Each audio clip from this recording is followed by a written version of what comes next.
Sa video na ito, makakaranas kayo ng isang kwentong magpapakilabot sa inyong gabi.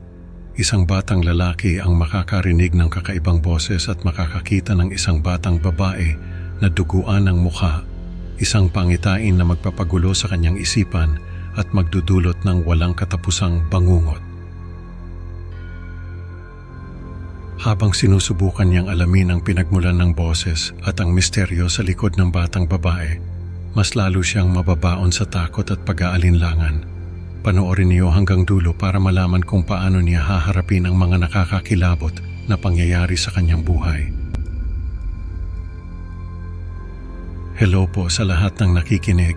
Ako po si Jomar. 13 years old, taga Ilocos Norte. Mahilig po ako sa horror stories, kaya naisipan kong magpadala ng sarili kong kwento. Hindi ko po alam kung anong klaseng kwento itong maririnig nyo, pero sana magustuhan nyo. Mahilig po ako sa horror movies.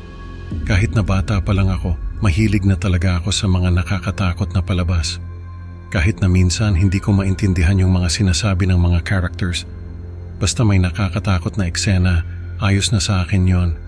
Grade 6 ako nung marinig ko yung boses na yon. Nanonood ako ng horror movie. Hindi ko na maalala kung ano yung pinapanood ko, pero may narinig akong boses ng batang babae. Sabi niya, "Gusto mo bang maglaro ng taguan?" Akala ko yung mga kapatid ko yung nagbibiro sa akin. Pero nung chinek ko sila sa mga kwarto nila, wala naman sila. Sabi ng nanay ko, pumunta raw sa bahay ng lola namin. Kinabahan ako kasi ibig sabihin ako lang yung bata sa bahay. Sinuri ko yung buong bahay para tiyakin na walang ibang tao. Pagdating ko sa kwarto ko, nakita ko yung batang babae. Nakasilip siya sa ilalim ng kama ko. Duguan yung mukha niya. Napaatras ako, halos mabitawan ko yung remote control na hawak ko. Simula nun, hindi na ako makatulog ng maayos. Palagi akong binabagabag ng batang babae na yon. Palagi ko siyang naririnig sa gabi. Kahit na alam kong ako lang yung tao sa bahay, palagi kong naririnig yung mga yabag niya.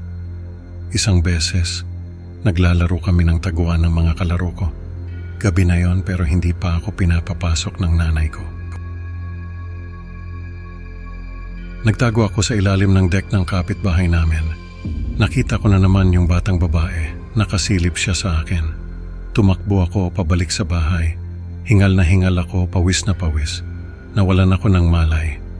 Nagising na lang ako sa driveway namin. Hindi ko alam kung paano ako nakarating doon. Sinubukan kong alalahanin kung ano yung nangyari.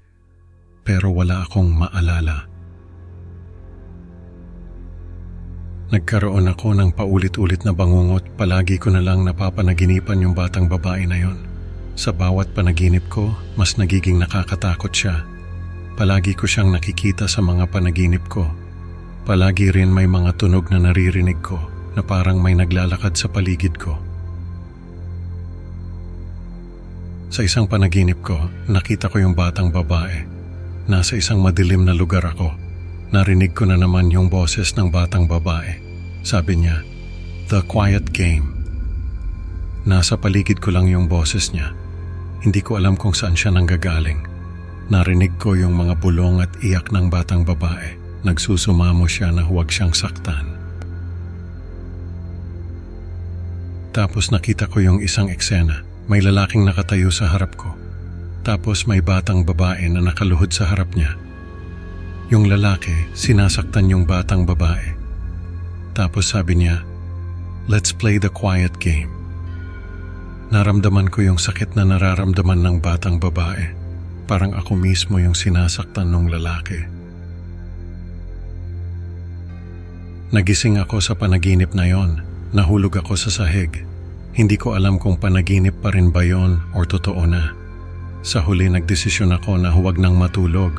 Pero kahit gising ako, parang nararamdaman ko pa rin yung presensya ng batang babae. Nakakatakot talaga ang kwento ni Jomar, di ba? Ang aral dito, minsan ang mga bagay na hindi natin nakikita ay maaaring totoo at nakakatakot. Salamat sa pakikinig mga ka-Creepy Pinoy. Huwag kalimutang mag-like at subscribe para hindi nyo ma-miss ang mga susunod na kwento. Can't wait to see you sa next upload. Tandaan, sa dilim baka may batang naglalaro ng The Quiet Game sa tabi mo.